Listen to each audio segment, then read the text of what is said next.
Comme vous savez, depuis le début de l'année, nous voyons que Dieu a un but pour nos vies chrétiennes et que ce but, c'est de nous amener à la maturité en Jésus-Christ.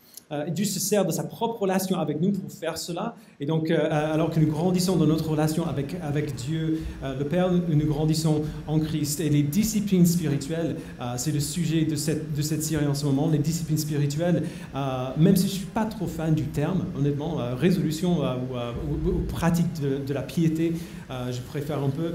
Ce sont des moyens de grâce dont Dieu se sert justement pour nourrir sa relation avec nous et pour nous amener vers cette maturité en Christ. Donc, première semaine, on a vu comment la lecture de la Bible fait cela, on a vu comment la prière fait cela. Et aujourd'hui, on va commencer à voir les autres moyens, ou certains des autres moyens que Dieu nous donne.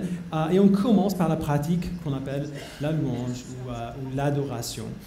Et juste entre parenthèses, tout ce que je vais dire aujourd'hui s'applique à l'adoration quand on est seul aussi.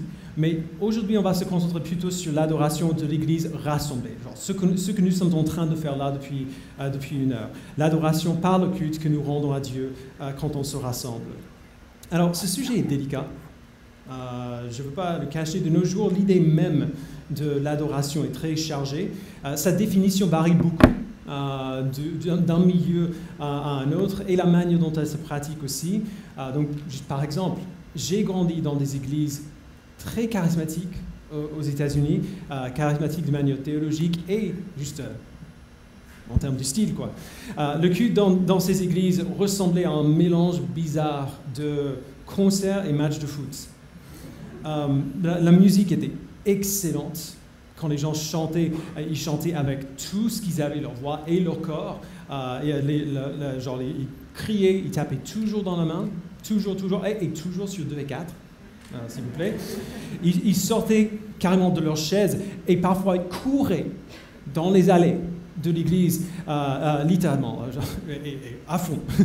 Heureusement que l'église où j'étais quand j'étais ado était très longue. Ils sautaient, ils dansaient, gigotaient dans tous les sens. Donc c'était génial pour un gamin comme moi qui aimait la musique et qui aimait voir des gens faire des trucs bizarres. On ne savait jamais ce qui allait se passer, donc aller au culte, c'était toujours un peu l'anticipation. Mais après, je suis devenu chrétien, j'ai rencontré Christ et j'ai commencé à apprendre ce que la Bible dit. Et plusieurs aspects des églises de mon enfance commençaient à me déranger. Pas tout, mais pas mal de choses. Il y avait de bonnes choses, mais plusieurs des raisons derrière ces bonnes choses étaient soit vagues, soit carrément pas bibliques du tout. Et donc, je suis allé de l'autre côté. J'ai commencé à étudier la théologie et j'ai appris la liturgie, quelque chose que j'ignorais totalement avant. La bonne liturgie, d'ailleurs, si on ne connaît pas le terme, c'est simplement une série de pratiques que nous répétons et qui, au fil du temps, aident à former nos cœurs et nos esprits à aimer la vérité. Et j'ai appris qu'il peut y avoir une structure à nos cultes et que cette structure est une bonne chose qui nous aide à connaître et à aimer la vérité de la Bible.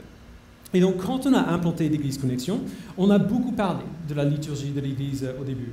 J'ai toujours voulu inclure un appel à louer, un temps de confession, la prédication, la communion, donc la Sainte Seine, et la bénédiction à la fin. Et comme vous savez, on fait toujours ça. On a fait la première moitié de ça déjà aujourd'hui. J'étais et je suis toujours convaincu que la structure que nous donnons au culte, tout autant que les chants que nous chantons et les passages que nous lisons, cette structure nous forme et honore aussi la vérité de l'Évangile. Quand même, il y a un problème quand on commence à aller dans ce sens. Les églises ont tendance à aller à l'un extrême ou à l'autre. Il y a le type de culte qui n'est pas structuré, qui est super spontané, le culte concert/match de foot d'un côté. Ce type de culte est très émotionnel et nous fait ressentir de grandes choses, mais souvent c'est tellement aléatoire, tellement vague, qu'on ne sait pas trop pourquoi on ressent ces choses. Genre, on ressent beaucoup, mais on ne sait pas trop pourquoi. C'est une célébration, mais on ne sait pas exactement ce qu'on célèbre. Et à l'autre extrême, on a le culte très structuré, très organisé, qui s'appuie beaucoup sur la liturgie et la répétition. Alors, ce type d'adoration est clair. On sait, on n'a aucun doute de pourquoi on célèbre. Mais en même temps, souvent on ne dirait pas trop que c'est vraiment une célébration. Si vous voyez ce que je veux dire. Si on voit la manière dont la Bible décrit l'adoration, on ne voit pas une telle distinction, une telle différence. L'adoration n'est pas structurée ou émotionnelle. Ce n'est pas liturgique ou spontané. Ce n'est pas ou l'un ou l'autre, c'est et l'un et l'autre.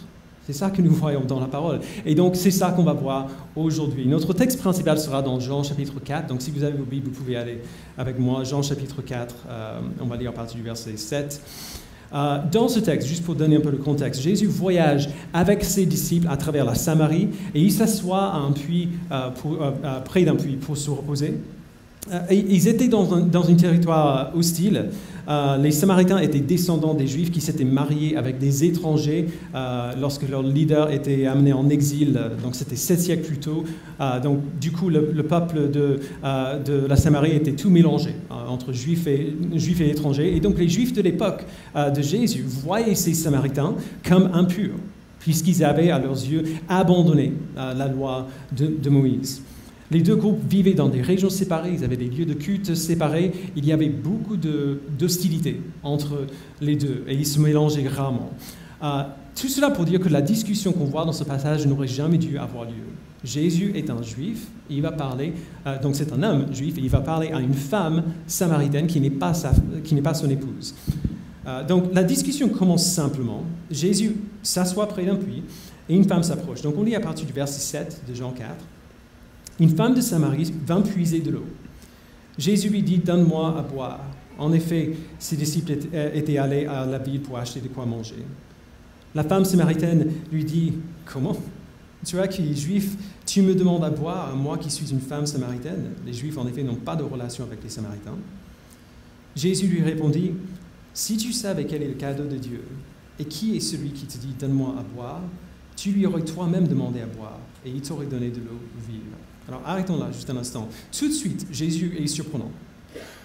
Il est face à une Samaritaine, déjà, une femme, deuxièmement, et lui, c'est un homme juif. Et donc, la question de la femme est une bonne question. Alors, comment ça se fait que tu me demandes à boire, moi? Mais Jésus dit, mais attends, comment ça se fait que toi, tu ne me demandes pas à boire? J'ai de l'eau vive. Et il dit après au verset 13, toute personne qui boit de cette eau, donc l'eau du puits, aura encore soif. En revanche, celui qui boira de l'eau que je lui donnerai n'aura plus jamais soif. Et l'eau que je lui donnerai deviendra en lui une source d'eau qui jaillira jusque dans la vie éternelle. Alors, voilà la première chose qu'on voit. Jésus propose quelque chose de totalement différent de ce que cette femme peut trouver ailleurs. Il se sert de l'image de l'eau parce qu'ils sont près d'un puits. Jésus est très pédagogue. Mais ce qu'il propose réellement n'est pas de l'eau, c'est la vie. L'eau, c'est de ça qu'il veut parler quand il parle de l'eau vive. La vie abondante et éternellement satisfaisante. Donc gardez bien cela en tête, on va y revenir. La femme entend ce qu'il dit, mais elle ne comprend pas très bien. Et donc, Jésus lui donne un peu plus.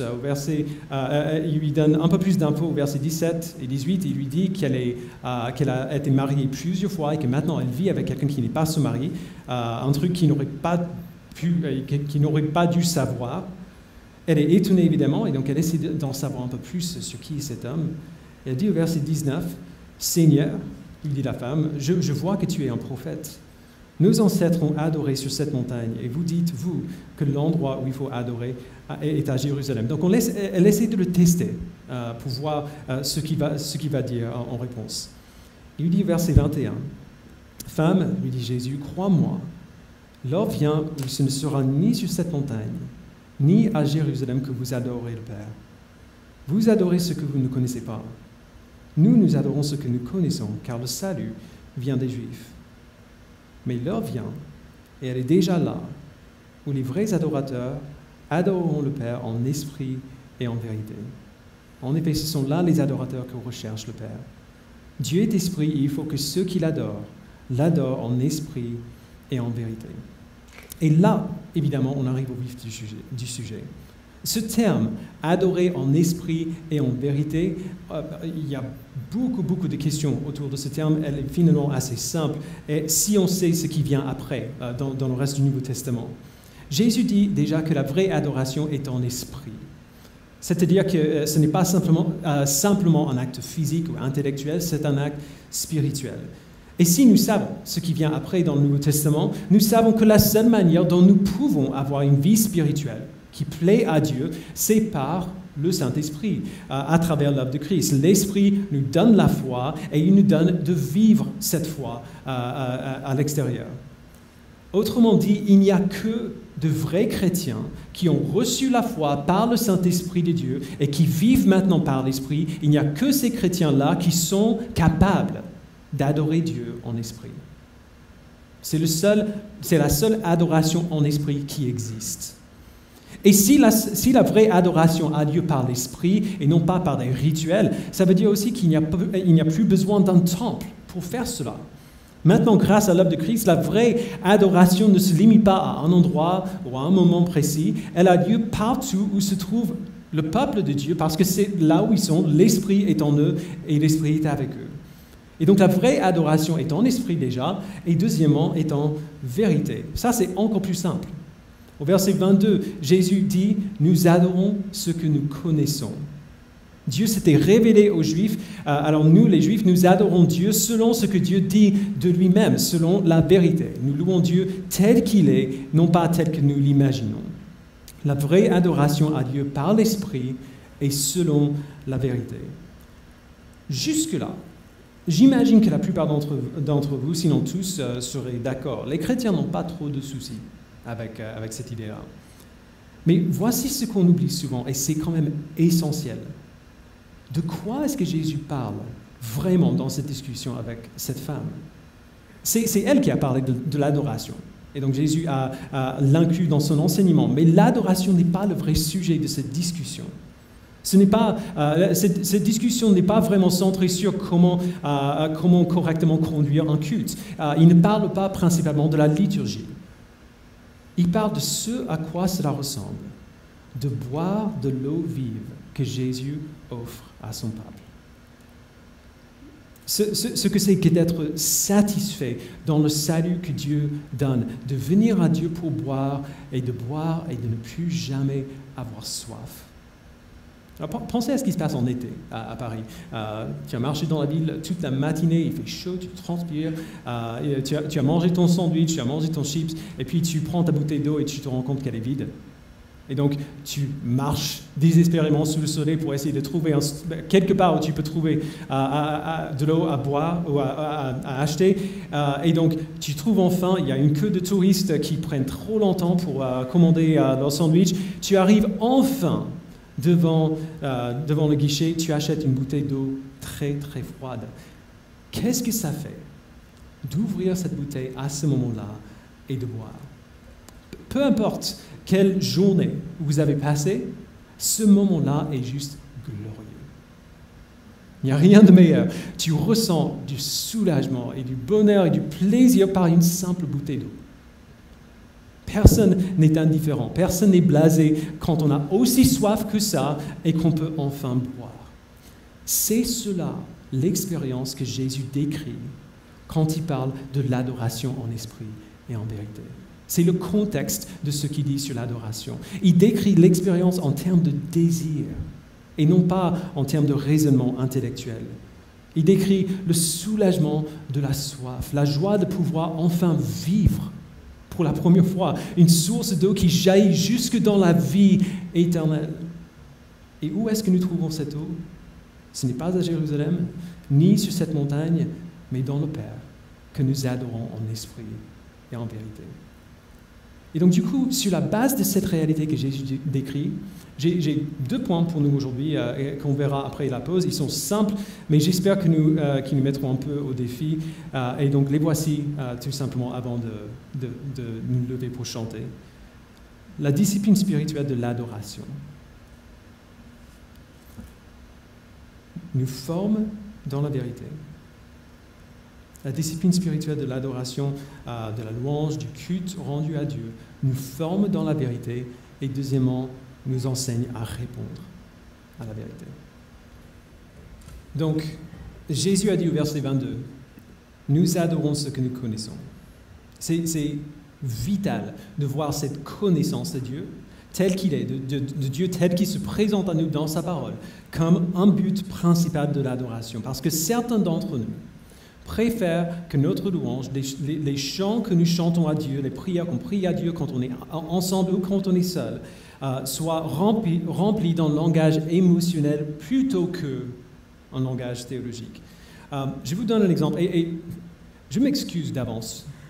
D'ailleurs, on disait avec Lohan, pendant que je préparais ce message, je vais énerver tout le monde avec celui-ci. Donc, mon but n'est pas d'offenser qui que ce soit, mais juste de donner un exemple. Si vous aimez le chant que je vais citer dans un instant, il n'y a pas de souci, ne vous en voulez pas. Moi, je l'aime bien aussi, dans un sens, mais je pense que vous verrez ce que je veux dire. Donc, un exemple d'un chant qui se sert plutôt dans le langage émotionnel plutôt qu'un langage théologique. Et je ne vais pas le chanter, parce que je ne serais pas capable de le faire, mais je vais juste le dire. Le Seigneur m'aime tellement, je suis tel un arbre face à un ouragan, qui plie sous le poids de son vent et de sa miséricorde. En l'espace d'un instant, sans que je lui demande, sa gloire efface mes afflictions. Alors je réalise à quel point il est bon et combien grande est son affection. Je vis pour Jésus et il vit en moi, sauvé par son élan d'amour et de grâce. Et si elle est océan, nous nous y noyons. Alors que le ciel et la terre se rencontrent, les battements de mon cœur s'intensifient. Il n'y a de place pour aucun de mes regrets quand je réalise, oh combien il nous aime.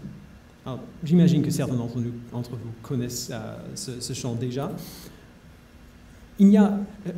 Personnellement, la première fois que j'ai entendu, sans trop faire attention aux paroles, je trouvais ça super beau. Le chant est très beau. Il n'y a rien d'hérétique dans ces paroles. J'aurais préféré qu'ils changent un peu la façon de dire certaines choses, mais je vois où ils veulent en venir, au moins. Le problème, c'est que dans plusieurs contextes d'église, des chants comme celui-ci font la quasi-totalité des chants qu'on chante quand on loue ensemble. Et donc, voici quelques questions qu'on devrait toujours se poser avec les paroles des chants devant nos yeux. Est-ce que ce chant est centré sur moi ou sur Dieu? Est-ce que son langage est vague ou précis? Est-ce qu'il explique pourquoi Dieu est digne d'être célébré? Est-ce qu'il décrit Dieu ou les sentiments que Dieu me donne? Ce chant est principalement centré sur nous, sur combien Dieu nous aime. Son langage est super vague. La grâce est un océan et on se noie. J'ai toujours compris que se noyer n'était pas une expérience agréable, mais l'amour comme un ouragan et moi un arbre, ok. Mais il ne dit jamais ce en quoi la grâce de Dieu qu'on célèbre dans ce chant consiste. Ce que c'est, comment son amour pour nous, qui est vrai, se manifeste au-delà de nous faire chaud au cœur. Donc ce chant nous fait ressentir de bonnes choses à propos de quelque chose qui est vrai, l'amour de Dieu pour nous. Mais il ne dit rien sur cet amour, sur comment l'amour de Dieu se manifeste dans notre vie, ni sur comment Dieu a prouvé son amour pour nous dans le passé. Alors, il faut savoir que je suis beaucoup moins rigide sur ce point que beaucoup de gens. À mon avis, il peut y avoir une place pour ce type de chant. Peut-être pas celui-ci, mais des chants qui sont moins précis et plus émotionnels, de temps en temps. Mais si ce type de chant, c'est le type de chant que nous chantons régulièrement, qu'est-ce que cela nous enseigne? Que Dieu est quelque chose et qu'il fait quelque chose et qu'il le fait parce que nous sommes formidables et c'est pour ça que lui, il est formidable. La vraie adoration honore la vérité et la vraie adoration nous forme dans la vérité. La vraie adoration nous enseigne qui est Dieu et ce qu'il a fait. Donc, je vais donner un contre-exemple d'un chant que nous chantons souvent à l'église. Pareil, je ne vais pas chanter, je vais juste lire. Et quand Satan me fait douter, vient me tenter et m'accuser, je lève mes yeux vers celui qui a donné pour moi sa vie. Mon sauveur était innocent, sa mort me rend la liberté. Oui, Dieu le juste est satisfait et il pardonne mon péché. Voyez l'agneau ressuscité, il est le roi plein de bonté, non, il ne changera jamais. Lui, ma justice, mon bien, ma paix. En lui, j'ai la vie éternelle. Par son sang, il m'a racheté. Pour toujours, ma vie est cachée en Jésus, mon Sauveur, mon Dieu. Ce chant est totalement centré sur Dieu. Genre, je suis là, mais seulement parce que je suis un pécheur qui a besoin d'un sauveur et que Christ est ce sauveur-là. Ce chant est spécifique. Il parle de la mort de Jésus-Christ à la croix, à notre place, pour nos péchés, et la vie sans péché de Christ qui est placée sur nous pour que nous soyons pardonnés de Dieu et assurés de la vie éternelle en lui. La vraie adoration honore la vérité et nous forme dans la vérité. Nos enfants ont appris ce chant très tôt, encore bébé. Zadie n'a aucune idée de ce que ce chant veut dire. Mais alors qu'ils grandissent, qu'est-ce qu'ils auront mémorisé? Qu'est-ce qu'ils auront déjà en tête en un instant, au moment où il le faut? Ils auront déjà en tête la vérité, qu'ils ont besoin d'un sauveur, que Christ est ce sauveur et comment il a fait pour les sauver. Ils pourront expliquer non seulement ce que Christ a fait, mais comment il a fait grâce à ce chant seul. Quand notre louange célèbre Dieu tel qu'il est, tel qu'il s'est révélé dans sa parole, nous honorons Dieu tel qu'il est. Notre adoration honore la vérité de qui il est et forme nos cœurs à reconnaître la vérité quand on l'entend, à pouvoir discerner entre ce qui est vrai et ce qui est faux mais qui semble vrai. Et cela ne s'applique pas seulement aux paroles de nos chants. Cette question que la vérité de la parole de Dieu soit au centre de nos chants, ce n'est pas seulement pour les chants. Tout ce que nous faisons quand on se rassemble pour adorer est censé nous former dans ces mêmes choses. C'est pour ça que nous avons une liturgie qui est établie dans notre Église. On essaie de la garder plutôt souple. Alors, ça va changer selon la personne qui décide, selon le président du culte, mais il y aura toujours un appel à louer, c'est-à-dire un rappel de pourquoi nous adorons Dieu, un temps de confession et d'assurance du pardon, c'est un rappel de notre besoin d'un sauveur et du sauveur que Dieu nous a donné en Christ. Il y aura un temps de prédication, un rappel que nous avons besoin que Dieu nous parle pour savoir vivre pour lui et avec lui. Un temps de Sainte Seine ou de communion, qui est un rappel que l'œuvre accomplie de Christ a établi une nouvelle alliance perpétuelle avec nous, son peuple. Et il y aura une bénédiction à la fin, un rappel que le fait de quitter ce Dieu ne veut pas dire que Dieu nous quitte ou que notre mission pour lui s'arrête. La structure même de notre culte forme nos cœurs dans l'Évangile. Mais voici la difficulté qu'on trouve dans beaucoup d'églises, et c'est une difficulté que nous avons aussi par moments. La vraie adoration n'a pas qu'un seul but. Son but n'est pas seulement de former nos cœurs à connaître la vérité, mais de former nos cœurs à aimer et à répondre à la vérité. Son but n'est pas seulement de nous enseigner des choses sur Dieu, mais d'éveiller nos affections pour le Dieu que nous célébrons. L'adoration nous forme dans la vérité et nous forme aussi à répondre à la vérité. Nous adorons en esprit, par le Saint-Esprit qui a donné la vie, qui nous a donné la vie spirituelle en Christ, et nous louons en vérité. On affirme cela sans réserve, mais il faut quand même comprendre ce que cela implique.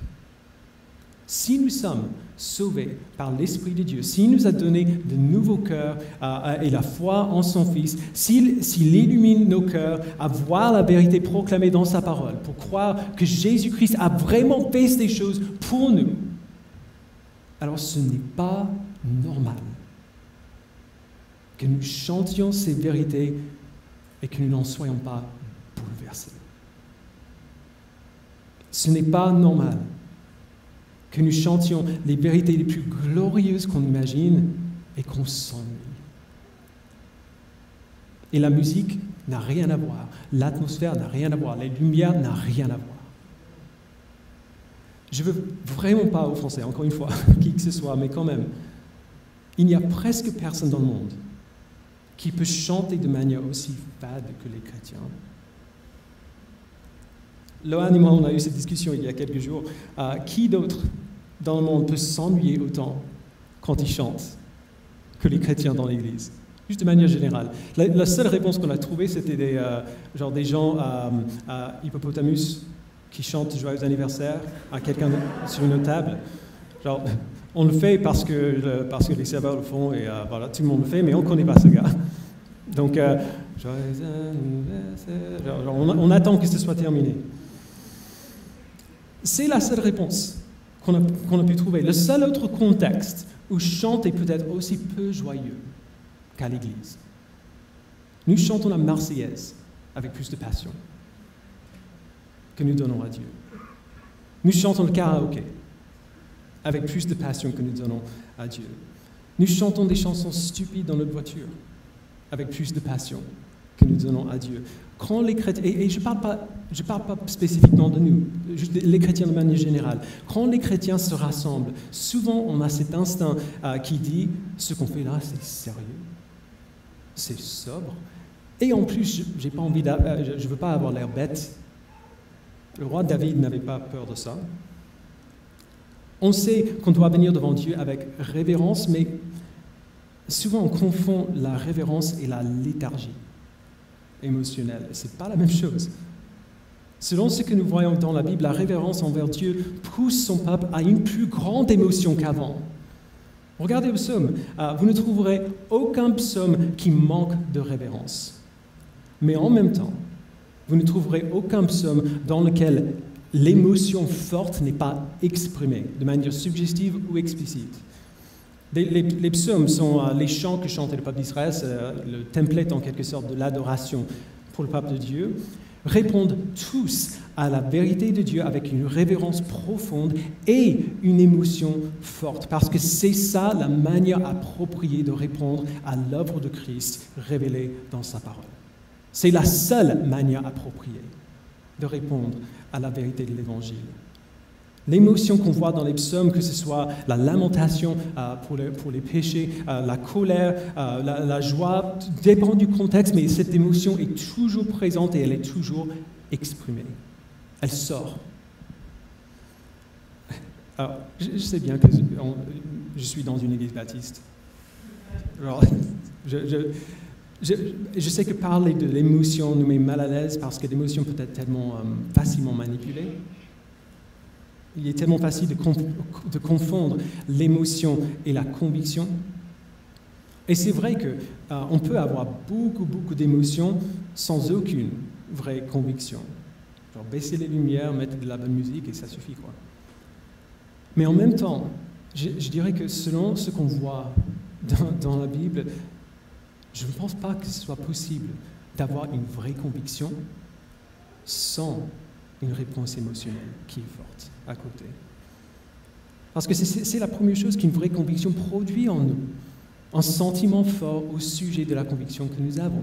C'est cela, c'est cet attachement émotionnel qui fait que les gens soient prêts à donner leur vie pour leur conviction. Ce genre de discours rend mal à l'aise aussi parce qu'on n'aime pas l'idée d'exprimer une émotion qui n'est pas à 100% spontanée, de se forcer à être émotif. On a cette idée que si on doit décider d'exprimer une émotion, alors cette émotion doit être fausse. Alors je comprends ceux qui pensent cela, mais s'ils ont raison, je ne sais pas quoi faire avec tous les textes bibliques qui nous ordonnent de faire justement cela, de décider d'exprimer une émotion forte. La Bible nous ordonne à exprimer l'émotion que nous devrions ressentir. Elle ne dit pas « réjouissez-vous si vous êtes heureux ». Elle dit « soyez heureux et réjouissez-vous ». Philippiens 2, 18, « Vous aussi, soyez de même heureux et réjouissez-vous avec moi ».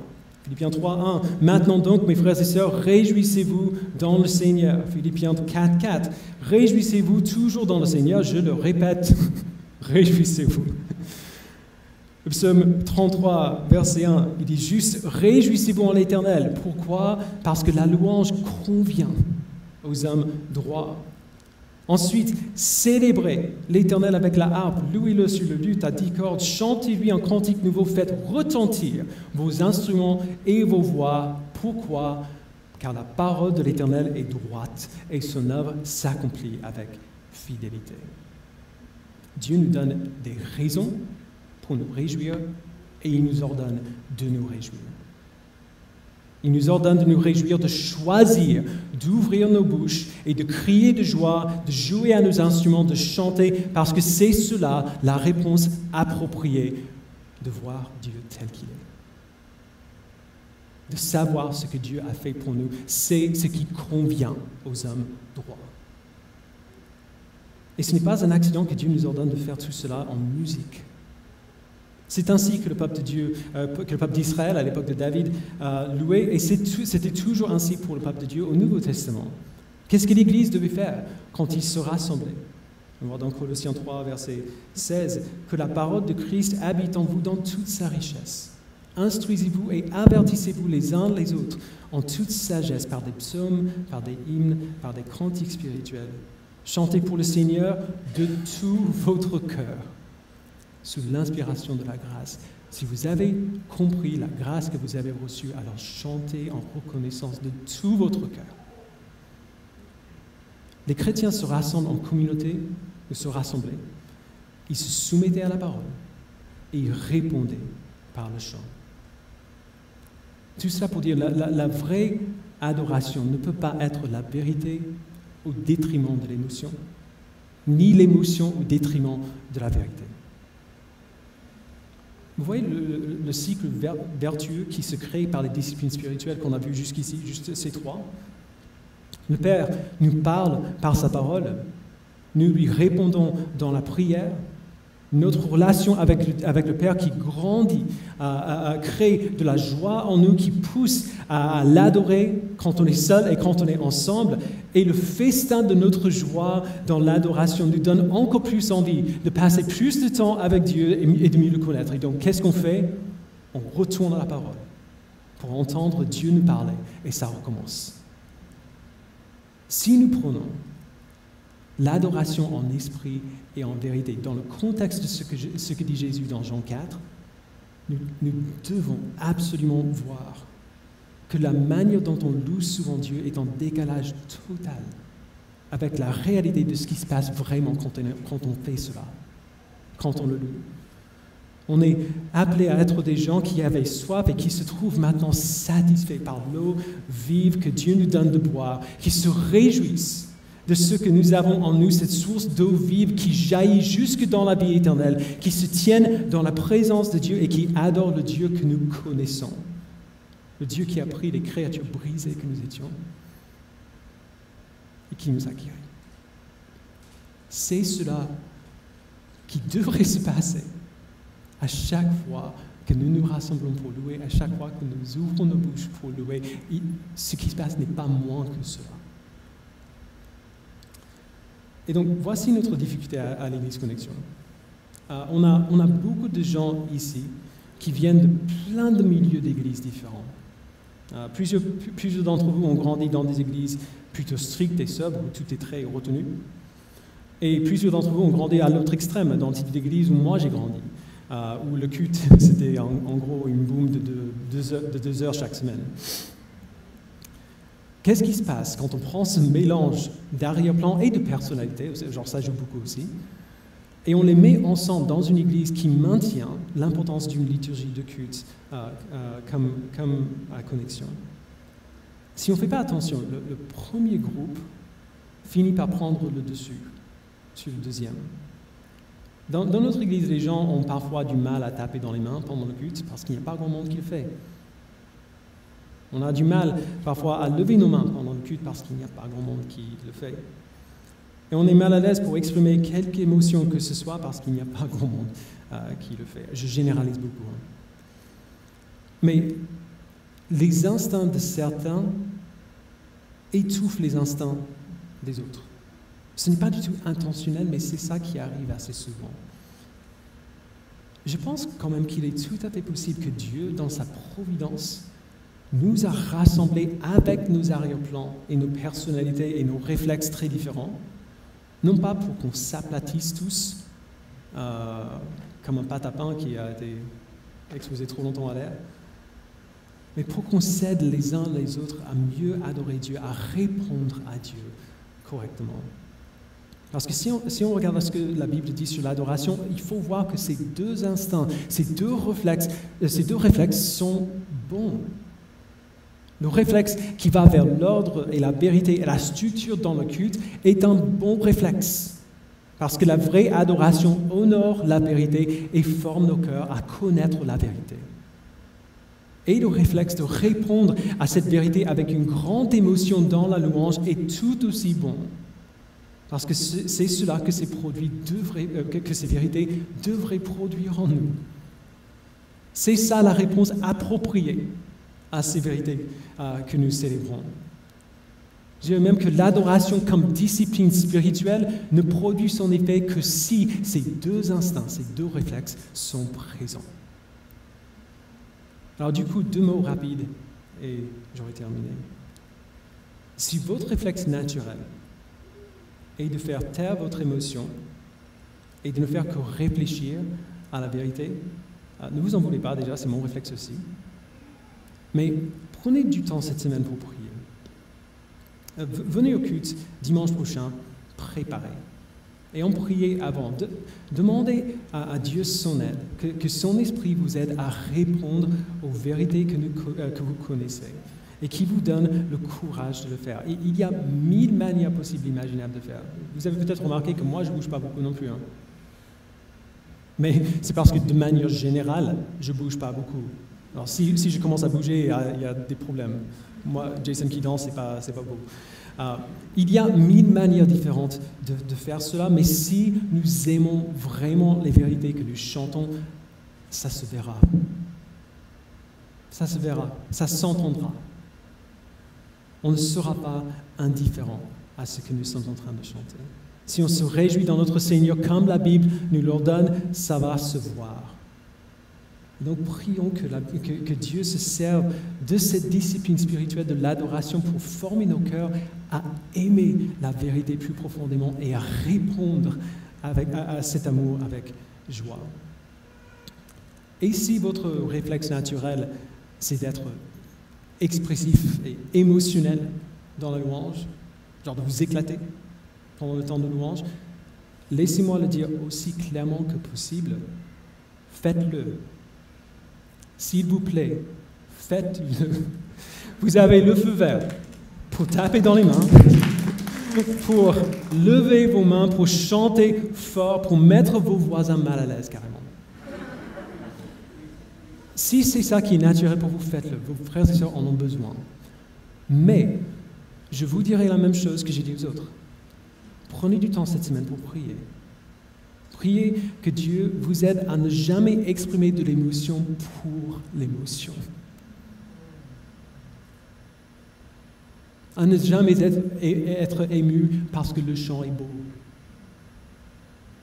Mais que Dieu oriente nos cœurs à être bouleversés par qui il est et ce qu'il fait. Ce que nous sommes en lui, la vérité que la parole de Dieu nous annonce. Demandez à Dieu de vous aider à connaître la vérité plus profondément par les chants que nous chantons, par la liturgie de notre culte, par la louange de vos frères et sœurs en Christ, et qui vous aide à répondre à ces choses et à rien d'autre. Louons le Dieu que nous connaissons, tel qu'il s'est révélé à nous dans sa parole, et répondons à notre Dieu sans réserve, parce qu'il nous a donné de boire. Il nous a donné de l'eau vive, une source d'eau vive qui jaillit jusque dans la vie éternelle. Et quand on se rassemble pour louer, on ne fait pas moins que boire de cette source. Je vous invite à prier. Père, tu sais à quel point cette question est compliquée. En partie parce que chaque église développe au fil du temps sa personnalité, et cette personnalité ne convient pas nécessairement à tout le monde. Et donc on a du mal à savoir ce qu'on devrait faire. Est-ce que je devrais regarder autour, voir ce qui se passe et faire comme tout le monde, ou faire selon la conviction que tu m'as donnée par ton esprit? Père, je prie que tu nous donnes la liberté de savoir que si nous t'adorons en esprit, Si nous t'honorons par notre louange, si nous honorons la vérité que tu as révélée à nous dans ta parole, que nous sommes libres d'exprimer notre joie dans la vérité de qui tu es, comme tu nous pousses à faire. Et que ce n'est pas grave si ça ne ressemble pas à ce que fait tout le monde. Permets-nous, Père, de nous encourager les uns les autres par notre louange, de nous instruire les uns les autres dans la vérité par notre louange. Fais que nous soyons fermement ancrés dans ce qui est vrai, que notre langage soit précis, que nos convictions soient fermement établies et faciles à expliquer. Et en même temps que nous puissions répondre à ces vérités de manière appropriée. Avec la joie de savoir que nous sommes dans la présence du Créateur et du Maître de tout l'univers, qui n'aurait pas dû nous pardonner, mais qui a pris une nature humaine sur lui-même, a pris nos péchés sur lui-même et qui s'est fait punir à notre place. Cette nouvelle que nous annonçons dans l'Évangile est incroyable. Ne nous permets pas, Père, d'être indifférents devant ces choses. Mais permets-nous, quand nous célébrons, de célébrer. Quand nous confessons nos péchés, de nous lamenter. Quand nous voyons l'injustice dans ce monde que tu as créé, d'être en colère. Quand nous avons des raisons pour nous réjouir, de nous réjouir. Avec tout ce que nous avons, et à tout instant, parce que nous avons toujours de bonnes raisons pour nous réjouir. Merci, Père, de faire ces choses en nous. C'est au nom de Jésus-Christ que nous prions. Amen.